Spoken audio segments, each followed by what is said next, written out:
This is for all you everyday folks out there at the town hall meetings. We love you. I went down to take a look around at the town hall meeting one day. I saw a lady there who had gray hair stand up and have a thing or two to say. She told her congressman that she didn't understand why the country was heading for a wreck. Seems the government solution is to burn the Constitution and to put her grandchildren into debt. I know the government is taking my retirement to pay back the red Chinese. And now they want to try to tell me when to die with the cash for a clunker subsidy. The cash for a clunker subsidy. Politicians playing games, you ought to be ashamed that our government is finally come to this. If the founding fathers saw what has happened to the law, you better believe they would be pissed. So, Mr. Politician, you better pay attention to this little old lady standing here. I'm taking up a seat in this town hall meeting, and I'm not going anywhere. I won't be silent, I won't be violent, I got my blood pressure pills. So would you dare take a moment before you vote on it and read that documentation?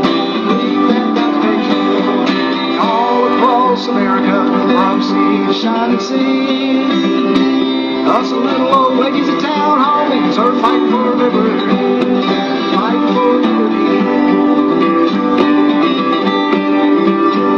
Well, the very next day, the media would say there were right-wing Nazis everywhere. An old woman once Pythagoras, probably dangerous, should have been thrown out of there. Well, I don't care what they declare, it seems pretty clear to me. That little old lady that they labeled as a crazy was fighting for my liver. You need to come up with answers that serve the greatest good for the greatest number of people without causing problems for others. The point being that the answers are not simple. They are complex. There are at least 13 different points. And if you'll let me get through this, it'll make it easier for you to ask questions. We want Schiff, the congressman, not you, the congressman. Not 13 And points, that the is, congressman. the health reform bill includes the following. Go ahead. To make health care more affordable for those who have lost their jobs. To provide children with coverage. To computerize medical records. To intervene and to focus on prevention and wellness, not only because of the need, but because of the long-term potential for savings. To provide choice, to control fraud, to try to stimulate competition, and reduce the cost of prescription and over-the-counter medicines.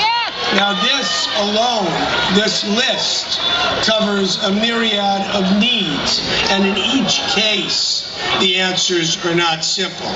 So let's focus a little bit on that. Rather than my presenting questions to the panel, I am going to begin with your questions. As I told you before, we are going to alternate between the written questions, and I assure you there are quite a few of them up here, and your questions. Get to it. The first question. Government, would you like me to name and location? No, get to it, for God's sake. Out of respect for all of you, some of you may not want your names read, so I will just tell you the location. This comes from Glendale. Government is already running Medicare and the post office and losing money. Why do you think adding 45 million more insured will help us save money? I think we can begin with the Congressman. Good question, yeah. Thank you, and that's an excellent question. I think there are really two costs that we have to be concerned about in any healthcare reform. the cost that the government spends on healthcare, which is one form of expenditure, and the cost that all of us as a nation spend on healthcare, which is also a very important expenditure. And it's certainly a legitimate question to ask, if Medicare is running at a deficit, why won't a new government plan run at a deficit? Yeah. And the answer is that we have to do both better. We have to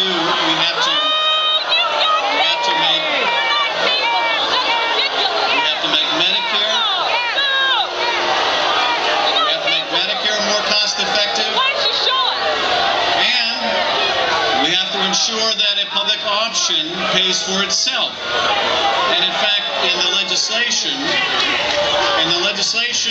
before the Congress, and this was very important to the President, it's very important to me as well, we required that the public option be self-sustaining, that it be paid for with the premiums into the public option system. But I want to say one other thing.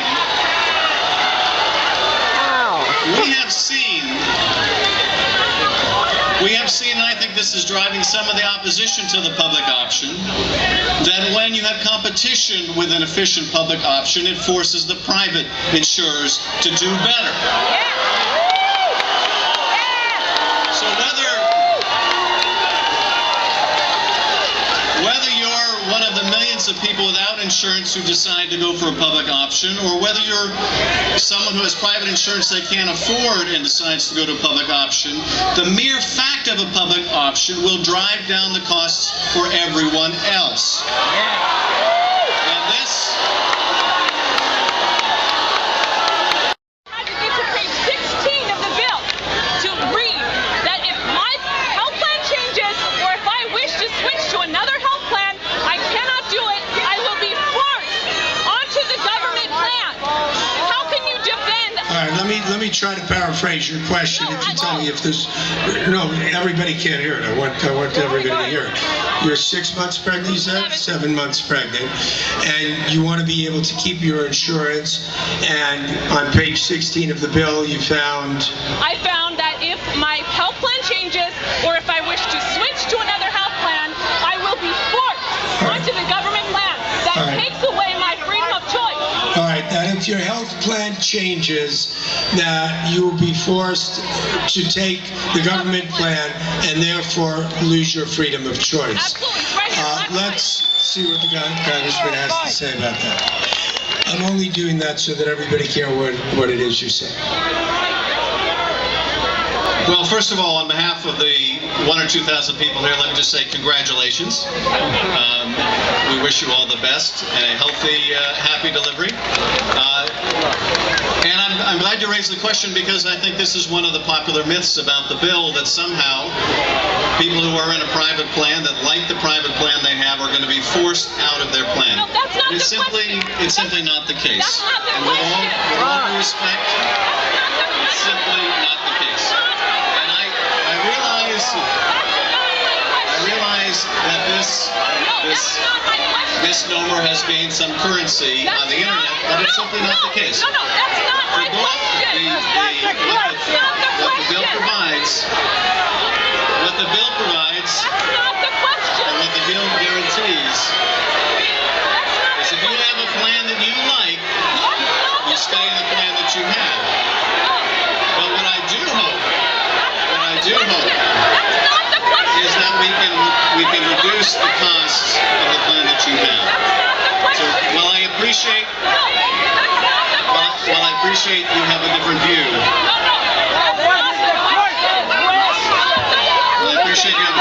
the fact of the matter is, if you read the bill, and I have, there is nothing that forces you out of your plan.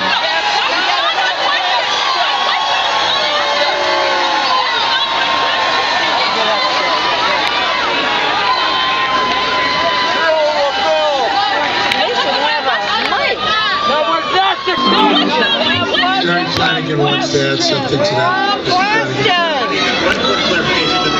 The bill does require all Americans to have coverage, but it doesn't require you to change. So if you like what you got, you can keep it.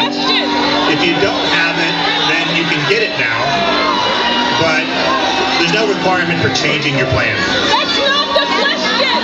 My question wasn't Mrs. Flanagan has no agenda about that, I can tell you, so that is it true that if you have a plan, you can hold on to that.